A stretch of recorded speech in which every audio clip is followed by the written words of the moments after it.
What was left for the imagination is in truth coming to the forefront of these times, as these times were for many centuries spoken of in many areas of religious doctrine, as well as the political structure and effects of the social climate. One has to in time understand that what is taught in the realms of religious circles is not anything profound. Specific information is placed within the religious realm to cause the observer to think and to feel as though there is a profound structure to serviced information. There are areas of information that have been placed in proportions to in sequel implement an intellectual conviction. However, it has forever in time been irresponsibly the agency to invoke the common human being, not to take specific information seriously because of the curriculum being taught to be of a time so far off in the future, and in the same movement the root of the information being of such long ago, that the common human being this day thinks and feels that these times forthcoming will be of a period of which will manifest after they have met their physical deaths. They are programmed to believe, to think and to feel that where they are within time, has in fact no service nor substance for the coming period. As this is a grave misunderstanding, as well as caused a people who in their ignorance, have been programmed to be an abuser of time, concerning the urgency of the present, as this influences and leads to various forms of self-destruction, because of the living journey and its gifted activity of time activating is not being used intelligently and thus, productively.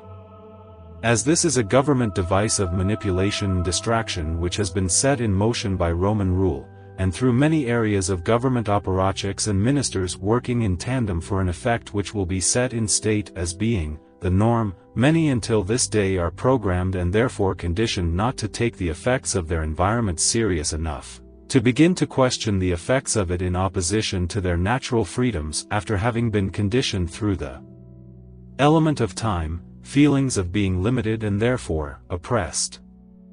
This is the fundamental determination of every government system to keep its governed under a form of control which seems to feel as though it is a freedom given because of being an occupier of the nation.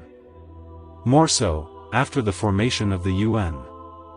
When was the UN started and by whom?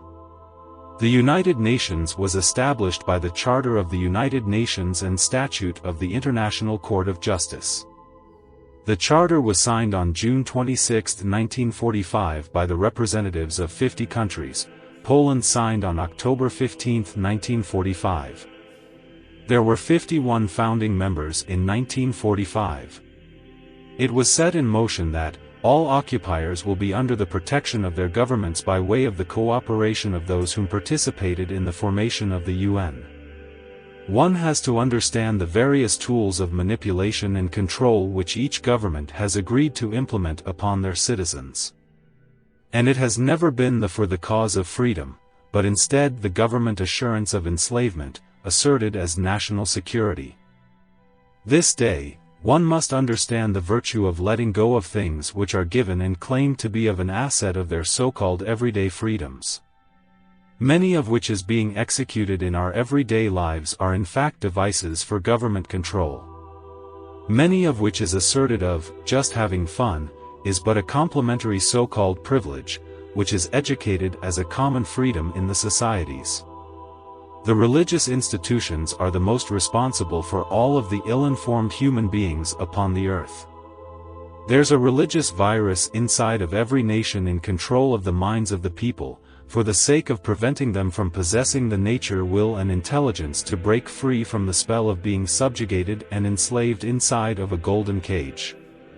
To see the state of the world this day, is the condition which each government system intentionally administered into the environment, for the sake of creating a society that in time will morally decay as the default imbued religions have forever implied to you despite your nationality. This is easy to see before you, if you choose to see it for what you know it is each day of your living. Each time of when you ask yourself, why have I not gotten to the level of existence that I know I deserve and yet, humbly desire? Your clarity will in time come upon your mind, the moment you choose to let go all of which is commonly given to your living experience as customary, wickedly produced to be enjoyable. Written by David Anthony Brayboy.